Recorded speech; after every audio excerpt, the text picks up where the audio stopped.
Assassin's Creed in 5 minutes. Wait, that's impossible. Assassin's Creed in 7 minutes. Sort of. Everything you need to know about the story so far. Spoiler alert.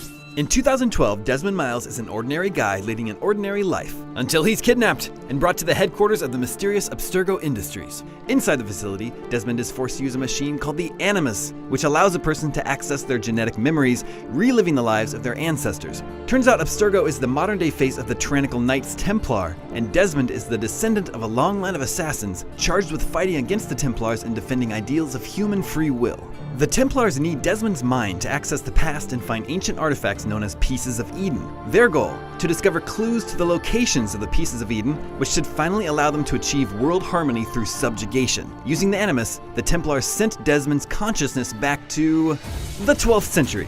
In the aftermath of the Third Crusade, the Assassins and Templars are at war. They clash over the city of Masyaf and a piece of Eden object known as an apple with the ability to control the minds of men. Desmond's assassin ancestor, Altair, is sent to obtain the apple in Solomon's tomb, but violates key tenets of the assassin order and fails his task. Disgraced, Altair is sent on a mission of redemption by his master, Al-Mualim, and is tasked with killing 9 corrupt individuals across the land. Altair eliminates his targets one by one, slowly realizing that they are all high-ranking Templar agents. Falling to Altair, Robert, the leader of the Knights Templars, confesses that there are actually 10 Templars in the know. The 10th is Al-Mualim himself, who, wanting control of the apple, tricked Altair into searching for it. Betrayed, Altair returns to Masyaf to discover that his fellow assassins have been enslaved. Al-Mualim uses the apple in an attempt to bring the known world under his control. Altair, immune to the apple's effects, confronts and kills his master. Altair retrieves the apple and is shown the location of 28 Pieces of Eden scattered around the world. This is the memory Abstergo is looking for. With his master dead, Altair assumes control of his Brotherhood of Assassins and starts a family while expanding the reach of his order. Returning to Masyaf after a long absence, Altair discovers his rival Abbas has seized control of the Assassin Order. Fueled by rage, Altair lashes out against Abbas with the apple, accidentally killing his wife. Crushed by his own aggression, Altair goes into exile. Decades later, an elderly Altair returns to Masyaf once more, determined to liberate his people from Abbas's control. This time, Altair kills Abbas, takes control of Masyaf, and builds a library deep beneath his city. The keys to the library are sent to a distant land, and Altair seals himself inside along with the Apple of Eden and a final message for his heirs. Back at Abstergo, Desmond is brought out of the Animus and determined to be of no more use to the Templars. Lucy Stillman, an undercover assassin posing as an Abstergo scientist, frees Desmond, sparing his life. She tells Desmond about a bleeding effect that will allow him to learn his ancestors' powers. Using Altair's eagle vision, Desmond discovers some crazy messages from previous captive Subject 16 written in blood all over the walls, foretelling the end of the world in 2012. Whoa. Escaping Abstergo, Desmond and Lucy link up with 2 other assassins, Sean and Rebecca. The crew convinces Desmond to use their new Animus 2.0 to relive the memories of another ancestral assassin and obtain skills through the bleeding effect in 2012. Desmond agrees and is zapped to Renaissance Italy, the 15th century,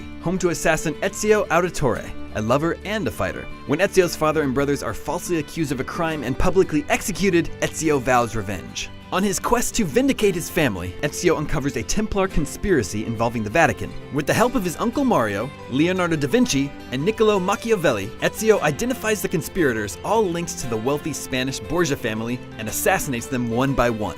During the resulting battles across Europe, Ezio acquires another Apple of Eden, crossing paths with Templar leader Rodrigo Borgia. Through some especially bloody political maneuvering, Rodrigo is declared Pope Alexander VI in an attempt to lead the Templars to a fabled vault hidden in Vatican City. Ezio and his allies discover Rodrigo controls a piece of Eden known as the Staff, which is pretty much just what it sounds like. Ezio then travels to Rome, fistfights the Pope, and takes the Staff. Using his apple and the Staff, Ezio enters the vault. His entry triggers a holographic recording from Minerva, a member of the first civilization, which was a far more advanced society that existed along with humans on Earth. Back then, some type of global catastrophe nearly wiped out all life on Earth. Minerva, speaking through Ezio's memories directly to Desmond, warns of another impending doom. Desmond and Ezio's minds are blown. Back in 2012, Desmond is yanked from the Animus by his allies who are forced to flee their safe house with the Templars hot on their heels. The new goal, find Ezio's Apple of Eden and more evidence of Minerva's prophecy. But where to look?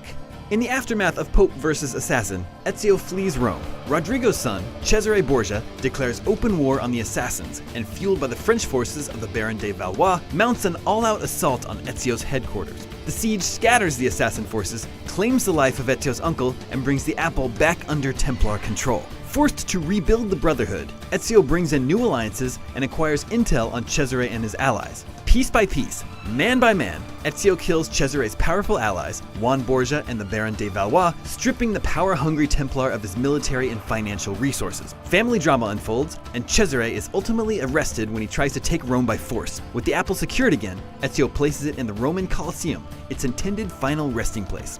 Watching through the Animus, Desmond figures out where to go. He acquires the apple in a labyrinth beneath the Colosseum and receives another First Civilization message.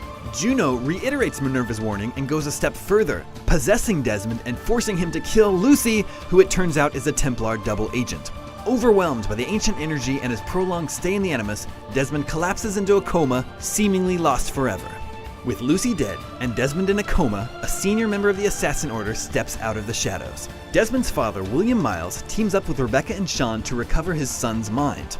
William hopes that by sending Desmond back into the Animus, they can pull him out of his coma. Within the Animus, Desmond meets Subject 16, the bloody finger painter from Abstergo. 16 tells Desmond to revisit the twilight years of Ezio and Altair, and that only by separating the two in his mind will he wake up from his coma.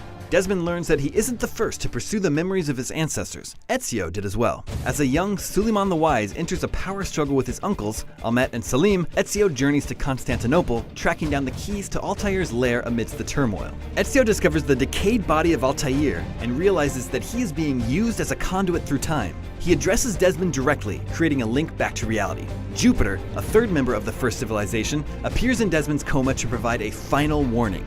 The end of the world is nigh.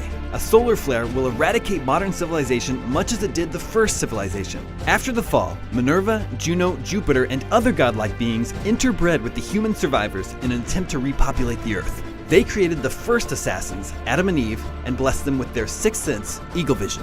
Desmond's one hope to save the world is to find the central vault located somewhere in modern New England, which was engineered by the first civilization to save the world the second time around. Desmond's entire journey is culminating in this one moment. In order to save the world, he must now dive into the memories of a third assassin, all while evading Templar opposition and racing against an incoming apocalypse. But such tales and destinies are the stuff of revolutions and revolutionaries.